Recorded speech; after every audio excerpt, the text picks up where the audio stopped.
I was 18 years old when I got married. I belonged to a very conservative family, a Baloch family, where good daughters never say no to their parents. My father wanted me to get married, and all I said was, if that makes you happy, I'll say yes. And of course, it was never a happy marriage. Just about after 2 years of getting married, about 9 years ago, I met a car accident. Somehow my husband fell asleep and the car fell in the ditch.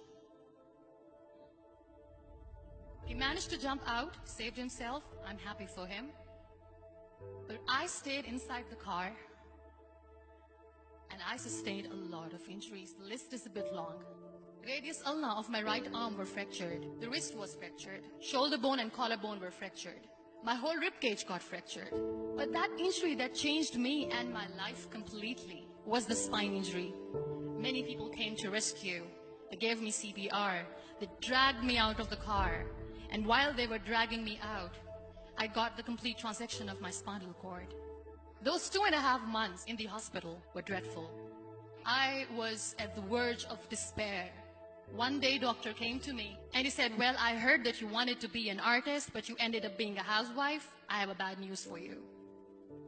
You won't be able to paint again.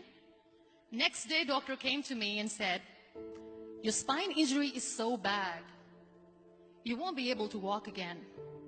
I took a deep breath and I said, it's all right.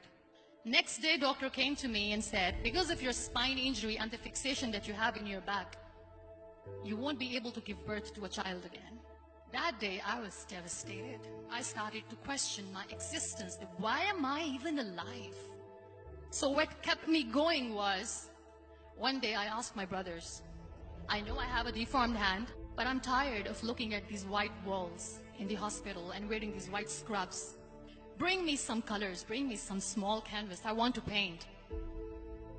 So the very first painting I made was on my deathbed, where I painted for the very first time.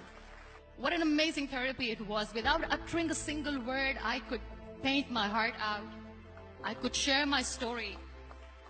People used to come and say, what lovely painting. So much color. Nobody could see the grief in it. Only I could. And that day I decided that I'm going to live life for myself. I am not going to be that perfect person for someone. I am just going to take this moment and I will make it perfect for myself. That I'm going to fight my fears. So I wrote down one by one all those fears. And I decided that I'm going to overcome these fears one at a time. You know what was my biggest fear? Divorce. But the day I decided that this is nothing but my fear, I liberated myself by setting him free. And I made myself emotionally so strong that the day I got the news that he's getting married, I sent him a text that I'm so happy for you and I wish you all the best. And he knows that I pray for him today. Number 2 was, I won't be able to be a mother again. And that was quite devastating for me. But then I realized there are so many children in the world, all they want is acceptance. So there is no point of crying, just go and adopt one. And that's what I did.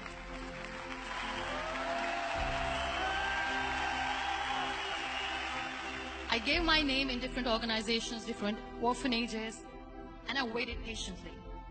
2 years later, I got this call from a very small city in Pakistan. I got a call and they said, are you Muniba Mazari?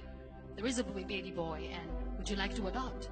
I could literally feel the labor pain. I said, yes, yes, I am going to adopt him. I am coming to take him home. And that day, I was 2 days old, and today he's 6. You know, when you end up being on the wheelchair, what's the most painful thing? People think that they will not be accepted by the people because we, in the world of perfect people, are imperfects. So I decided to appear more in public. I started to paint. I have done a lot of modeling campaigns. I decided that I'm going to join the national TV of Pakistan as an anchor person. I became the National Goodwill Ambassador for UN Women Pakistan, and now I speak for the rights of women, children. I was featured in BBC 100 Women for 2015. I'm one of Forbes 30 under 30 for 2016. So when you accept yourself the way you are, the world recognizes you. It all starts from within. We have this amazing fantasy about life. This is how things should work. This is my plan. It should go as per my plan. If that doesn't happen, we give up. I never wanted to be on the wheelchair. Never thought of being on the wheelchair. This life is a test and a trial, and tests are never supposed to be easy. So when you are expecting ease from life, and life gives you lemons, then you make the lemonade, and then do not blame life for that. It is okay to be scared. It is okay to cry. Everything is okay, but giving up should not be an option. They always say that failure is not an option. Failure should be an option, because when you fail, you get up, and then you fail, and then you get up, and that keeps you going. Embrace each and every breath that you are taking. Celebrate your life. Live it. Don't die before your death. Real happiness lies in gratitude. So be grateful, be alive, and live every moment.